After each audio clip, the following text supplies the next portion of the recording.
Le l'homme ouais, le bail ouais, porolna home yonga mesai. Selon Lombok Bassa, la mort entraîne la fin du mariage. Mais régulièrement, quand le mari mourait, sa famille, elle ne laissait pas rentrer la femme. Pourquoi? Parce qu'elle faisait déjà partie intégrante de la famille. Et c'est la raison pour laquelle on lui demandait, n'est-ce pas, de choisir parmi les frères, les cousins de son feu mari, celui avec qui elle devait continuer à vivre comme mari et femme. Cela veut dire, c'est lui qui dorénavant devait s'occuper d'elle et des enfants. C'est ce qu'on appelle en Bassa l'Isek Hilenga ou l'Ibol Pangal. Mais tout ceci, c'est pour nous montrer comment est-ce que le Mbok Bassa honore le mariage. C'est pour cela que nous avons vu dès le début de ces enseignements sur le mariage que le mariage était la deuxième chose dans les choses du Mbok. C'est-à-dire, après les Mbok, suivait le mariage.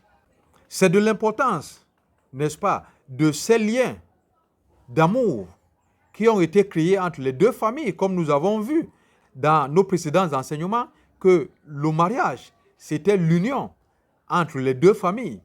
Alors, fort de cette union, que nos ancêtres ne voulaient pas que ce soit brisé.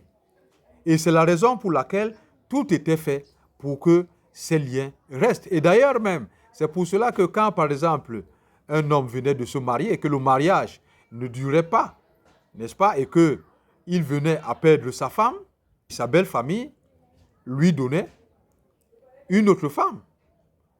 Et deux fois par les liens d'amour qui existent déjà entre l'homme et sa belle famille, on ne pouvait rien lui demander comme d'autres pour cette nouvelle femme.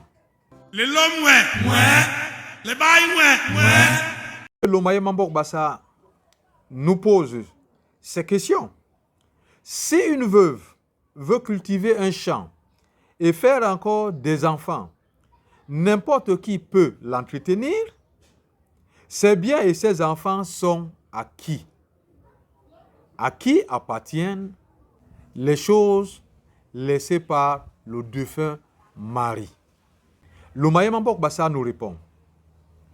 Si ton père, ton frère, ton cousin meurt en laissant les veuves, les filles, les richesses, même si vous ne vous aimiez pas, tout cela t'appartient. Si la personne qui laisse la veuve et toutes ces choses est d'une autre famille, si tu veux avoir des relations sexuelles avec la veuve, après avoir causé avec la veuve, tu demandes la permission au chef de cette famille. Si tu obtiens la permission, tu défriches un champ pour la veuve. Cet endroit t'appartient. Mais tu ne dois pas défricher sur les terres du mari décédé. Ce n'est pas bien. Donc, Lomaye Mbok Bassa veut nous faire comprendre que quelqu'un d'autre pouvait hériter de la veuve. Mais il fallait qu'il demande la permission au chef de famille. Après avoir causé avec la veuve, si elle est d'accord, nous comprenons très bien, ce n'est pas quelque chose de forcé. Alors il va maintenant causer avec le chef de famille.